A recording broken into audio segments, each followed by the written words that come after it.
Olá, tudo bem? Eu sou o professor Rosildo, professor de Direito Processual Civil e Direito Processual do Trabalho.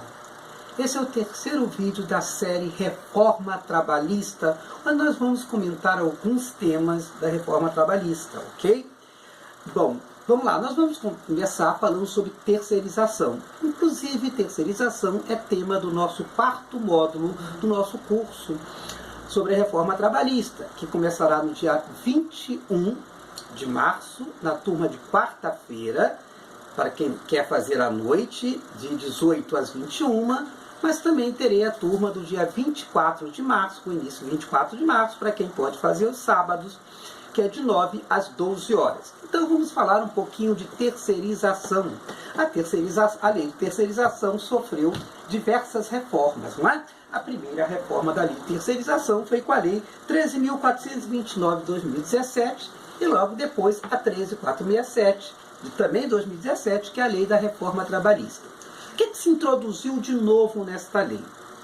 Permitiu-se que a terceirização possa ocorrer tanto na atividade meio, como sempre foi autorizado pela súmula 331, inciso 4º da súmula, mas também permitiu em atividade fim da pessoa jurídica. Veja lá como ficou com a lei da reforma trabalhista, o artigo 4º-A da lei 6.019. Diz: considera-se prestação de serviço a terceiro a transferência feita pelo contratante de execução de quaisquer de suas atividades. Quando o legislador fala quaisquer de suas atividades, ele está dizendo atividade meio e atividade fim. Mas o legislador queria deixar isso tão claro que ele diz: quaisquer de suas atividades, vírgula, inclusive sua atividade principal.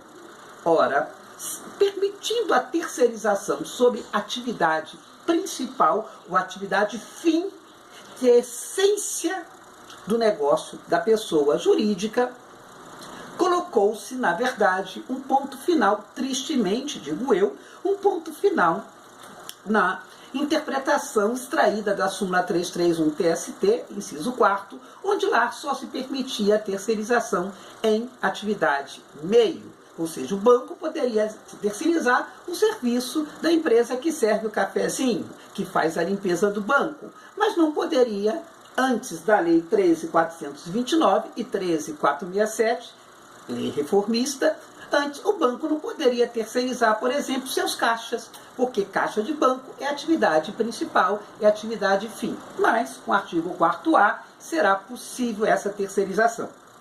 Bacana, professor. Bacana, pode dizer. Qual a consequência jurídica desta permissão de terceirização também na atividade fim da empresa? Primeira consequência desastrosa que a lei reformista vai nos trazer é a possibilidade de dois caixas trabalharem num banco, um sendo caixa do banco contratado bancário e outro caixa da empresa prestadora de serviço, que está ligado à categoria, não dos bancários, mas à categoria das empresas terceirizadas. Está sujeita à convenção coletiva das empresas terceirizadas e não dos bancários. Poderão trabalhar lado a lado, ganhando salários distintos. Por quê? Imaginemos que um banco está lá na convenção coletiva dos bancários, que o caixa de banco ganhe R$3.000. Mas está na convenção coletiva dos funcionários da terceirizada, que os funcionários dela ganham não 3.000, mas ganham 1.500. No momento que este funcionário dessa terceirizada vai prestar serviço de caixa no banco, ele não se transforma em bancário, porque o empregador dele não é o banco, o empregador dele é a empresa terceirizada, logo sujeito ao dissídio coletivo da empresa terceirizada. E qual o valor? 1.500. Mas vai trabalhar do lado de um outro caixa, que é bancário, que tem sua carteira assinada pelo banco, que vai receber R$3.000. Lado a lado, os dois trabalhando, recebendo salários distintos. Isso só poderia ser contornado se, no contrato entre a empresa tomadora de serviço, no nosso caso o banco, e a prestadora de serviço, houvesse um acordo que seria pago o mesmo salário pago ao mesmo cargo da tomadora. isto é previsto na lei reformista, né, que alterou o artigo, quarto C, parágrafo 1º da Lei 6.019, que agora diz: contratante e contratado, ou seja, tomadora e prestadora, poderão estabelecer, se assim entenderem, que os empregados da contratada farão jus ao salário equivalente ao pago aos empregados da contratante, além de outros direitos. Ora, então, só se essas duas empresas contratarem. Porque veja que a lei fala, se assim o quiserem, está na faculdade disso ocorrer ou não. Óbvio que ninguém é ingênuo, ninguém acredita em Papai Noel, ninguém acredita em Coelhinho da Páscoa, sabe que para que isto aconteça, as empresas terão um ônus maior. E eu pergunto, senhores, óbvio que assim entenderes, elas entenderão de não fazer esta isonomia entre o salário do tomador e o salário do prestador de serviço, porque a empresa, no nosso país, em todo o mundo, prevê lucro, e às vezes um lucro de forma insana, como se quer com a presente reforma trabalhista. Então, primeira desconforto, eu terei duas pessoas exercendo a mesma atividade no mesmo local de trabalho, mas como estão filiadas, não é filiada, perdão, mas como pertencem a categorias profissionais distintas, um bancário, porque foi contratado pelo banco, e outro funcionário de uma terceirizada, que foi contratado por uma empresa terceirizada que não exerce atividade bancária, que fornece mão de obra, terão dissídios coletivos distintos. Por isso que um dos grandes problemas, já falava o professor e desembargador Goldinho, como vai se dar um enquadramento profissional de funcionário de terceirizadas. Porque é muito estranho, porque ali você pode ter nos funcionários bancários, pessoas que vão prestar serviço com banco, pessoas que vão prestar serviço em posto de gasolina, com atividades tão distintas, mas todas atreladas a quem? A empresa prestadora, a empresa prestadora de serviço. Isso vai trazer complicações, ok? O segundo argumento que nós podemos tirar, e esse, se a gente interpretar bem a lei, seria um argumento positivo desta lei, por mais infeliz que ela tenha sido, com mais intuito que ela tenha de obliterar direito trabalhista, um bom intérprete de direito pode extrair da lei pequenas questões positivas. E uma das questões positivas é, sempre que eu sou funcionário da prestadora de serviço e a prestadora de serviço não paga o meu salário, eu sempre ajuizei a ação contra a tomadora, que usufruiu do meu serviço, embora eu não sou empregado dela, e a prestadora, a qual eu sou empregado. E a súmula 331, inciso 1º, diz sempre que a tomadora de serviço tem sempre responsabilidade subsidiária. Isso quer dizer que primeiro eu executo meu real empregador, que é a prestadora de serviço. Se não tiver patrimônio para pagar, aí sim eu vou direcionar a execução para a tomadora, que passa a ter responsabilidade subsidiária à luz da súmula 331, inciso 1 do TST. Pois bem, se eu interpretar o novo artigo 5A da Lei 6.019, juntamente com o artigo 9º, parágrafo 1º, também da Lei 6.019, eu chego à conclusão que, em caso de acidente de trabalho, a tomadora de serviço é responsável solidariamente pelos prejuízos junto com a prestadora. E você pode me perguntar, mas professor, como o senhor concluiu isto? Vamos dar uma lidinha no artigo 5º-A, parágrafo 3º. Diz: é responsabilidade da contratante garantir as condições de segurança, higiene e salubridade dos trabalhadores quando o trabalho for realizado em sua dependência ou local previamente convencionado em contrato. Então veja, o 5A, parágrafo 3º, diz: quem tem que ser responsável pela, volto a dizer, pela segurança, higiene e insalubridade no local de trabalho é a tomadora em situações em que o empregado terceirizado trabalhe na sua sede. Então, se o caixa da empresa prestadora de serviço presta serviço dentro do banco, é o banco que tem que garantir a garantia, a higiene e a segurança do trabalho. E por que tem que ser assim?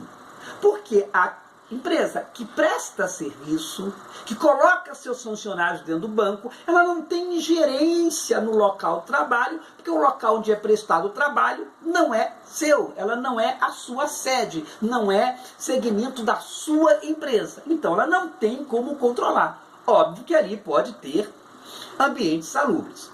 Desse dispositivo em que dar a responsabilidade pela garantia à tomadora quando os funcionários prestam serviço na sua sede, certo serviço dentro da sua empresa, não precisa ser necessariamente da sede, ela é responsável. E aí eu pergunto, senhores, se ela é responsável e não cumpre com essa responsabilidade, de modo que o caixa do banco está lá trabalhando e cai um maquinário e fratura a perna do cidadão, o que aconteceu? Ela causou prejuízo a um funcionário que, embora não seu, mas ela está usufruindo da força de trabalho, como ela é a responsável pela garantia, segurança e higiene do trabalho, à luz do artigo 5A, parágrafo 3º, ela terá que ser responsável não de forma subsidiária.